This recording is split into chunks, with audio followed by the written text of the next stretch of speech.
Aktris Kalina Oktarani kini banting setir menekuni dunia bisnis dengan berjualan es teler. Mantan istri Deddy Corbuzier itu membuka gerai es telernya di Pamulang, Tangerang Selatan.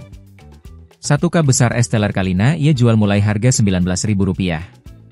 Namun, rupanya bisnis yang baru dibuka 2 pekan itu sempat sepi pembeli di hari pertama jualan. Kalina mengaku es telernya hanya terjual 18 di hari pertama buka. Meski begitu, Kalina tak menyerah. Ia tetap berjualan dan percaya rezeki akan menghampirinya. Setelah mantan istri Vicky Prasetyo itu iseng mengunggah jualannya di TikTok, perlahan pembeli mulai berdatangan. Buah kesabaran Kalina, setelah 2 minggu gerai es telernya buka, pembeli semakin mengular dan omset pun naik drastis. Dari yang 1 hari Rp300.000, kini ibu 1 anak itu bisa meraup Rp3 juta per hari. Kalina Oktarani adalah pengusaha, model, pemeran, dan presenter kenamaan Indonesia. Ia merupakan mantan istri Deddy Corbuzier dan Vicky Prasetyo. Dikutip dari tribuneswiki.com, Kalina mengawali karirnya dalam dunia hiburan dengan menjadi seorang model.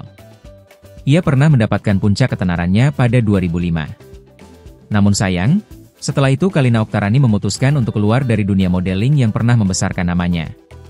Selain berkecimpung di dunia model, Kalina juga sempat mengikuti jejak sang mantan menjadi pesulap.